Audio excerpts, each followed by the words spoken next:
رمضان جب بھی آتا ہے بڑوں کے لیے تو ایک روحانی مہینہ ہوتا ہے، لیکن بچوں کے لیے اسے خوشگوار اور یادگار سفر کیسے بنایا جائے؟ آج ہم اسی پر بات کریں گے کہ کیسے رمضان کو صرف اصولوں کا مہینہ بنانے کے بجائے بچوں کے لیے خوشی، سیکھنے اور جڑنے کا ایک خوبصورت تجربہ بنایا جا سکتا ہے۔ یہ بات یعنی گھر کا ماحول سمجھنا بہت ہی ضروری ہے۔ اصل میں آگے ہم جو بھی بات کریں گے اس کی بنیاد یہی ایک خیال ہے، گھر کا احساس کیسا ہے یہی طے کرتا ہے کہ بچے رمضان کو کیسے دیکھتے ہیں۔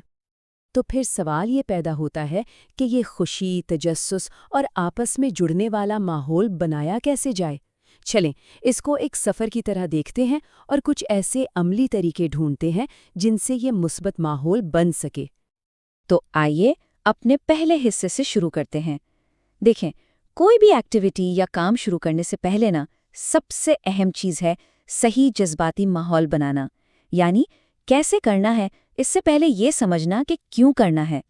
اس کا بنیادی فلسفہ ہے توقع سے پہلے ہمدردی، مطلب یہ کہ بچوں سے امیدیں لگانے سے پہلے ان کے احساسات کو سمجھیں، ان سے جوش سے بات کریں، ان کی سنیں اور پھر بڑے پیار سے انہیں شامل ہونے کی دعوت دیں۔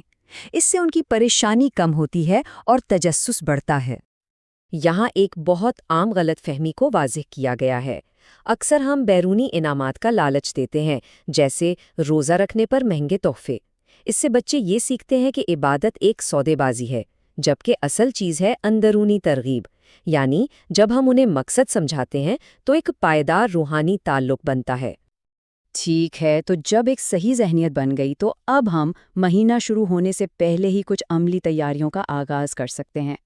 اس تیاری کو ہم 3 آسان حصوں میں تقسیم کر سکتے ہیں۔ پہلا، جذباتی تیاری، یعنی رمضان کے بارے میں بات چیت کرنا۔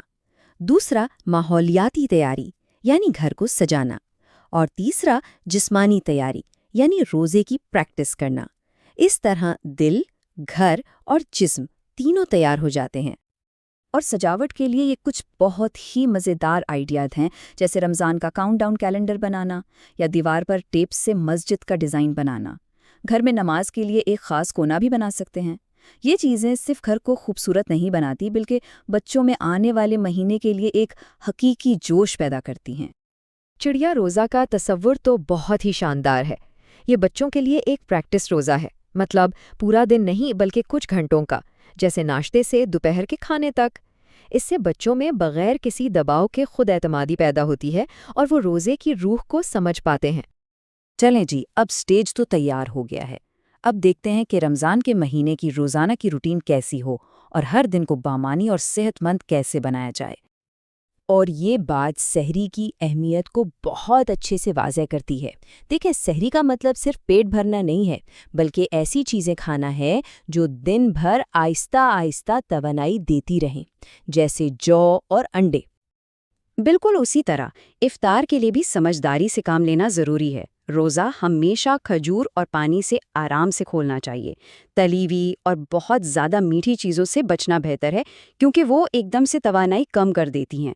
یہ بچوں اور بڑوں دونوں کے لیے اہم ہے۔ پتہ ہے، کچن کو ایک بہترین سائنس لیب بنایا جا سکتا ہے، جیسے چاند کے مختلف مراحل کی شکل والی کوکیز بنانا یا کھجوروں میں فلنگ کرتے ہوئے پھل کی ساخت سمجھنا۔ اس طرح کھانا پکانا ایک عملی سائنس کا سبق بن جاتا ہے۔ اسی طرح کچھ کرافٹس کے ذریعے بچوں کو اچھی باتیں سکھائی جا سکتی ہیں، جیسے نیکیوں کا درخت بنانا جس پر ہر اچھے کام کے بعد ایک پتا لگایا جائے، یا ایک صدقہ جار سجانا۔ یہ چیزیں خیرات اور اچھے اخلاق جیسے تصورات کو ٹھوس اور یادگار بنا دیتی ہیں۔ اچھا، جب بچے تھوڑے بڑے ہو جاتے ہیں یعنی ٹین ایج میں آ جاتے ہیں تو ہمارا رویہ بھی بدلنا چاہیے۔ اب ہمیں نگرانی نہیں بلکہ رہنمائی کرنی ہے۔ انہیں اپنے روحانی اہداف خود طے کرنے دیں اور یہ بھی یاد دلائیں کہ اگر صحت اجازت نہ دے تو روزہ توڑنے میں کوئی حرج نہیں۔ اور پھر 1 مہینے کی کوشش اور عبادت کے بعد یہ سفر اپنے شاندار اختتام پر پہنچتا ہے، یعنی عید کے پرمسرت جشن پر۔ عید الفطر، جیسا کہ نام سے ہی ظاہر ہے، روزہ کھولنے کا تہوار ہے۔ یہ 3 دن کا جشن ہوتا ہے جس میں نماز، خاص پکوان، نئے کپڑے اور تحفے تحائف شامل ہوتے ہیں۔ یہ مہینے بھر کی محنت کا انعام ہوتا ہے۔ عید کی تیاریوں میں بچوں کو شامل کرنے سے یہ تہوار ان کے لیے اور بھی خاص ہو جاتا ہے۔ وہ اپنے پیاروں کے لیے خود کارڈز بنا سکتے ہیں یا مہینے بھر جو بھی کرافٹس بنائے ہیں ان کا ایک جشن اسٹیشن سجا سکتے ہیں۔ چلیں اب آخری حصے کی طرف بڑھتے ہیں اور دیکھتے ہیں کہ ان تمام کوششوں کا طویل مدتی یعنی لانگ ٹرم اثر کیا ہوتا ہے۔ تو بات یہ ہے کہ اصل مقصد بچے سے ایک پرفیکٹ روزہ رکھوانا نہیں ہے، بلکہ اس کے ذہن میں مثبت یادیں، ایک ساتھ گزارے ہوئے لمحات اور ایک مضبوط روحانی پہچان بنانا ہے۔ یہ ساری سرگرمیاں تو صرف اوزار ہیں، اصل چیز وہ احساس ہے جو بچے کو سالوں تک یاد رہے گا۔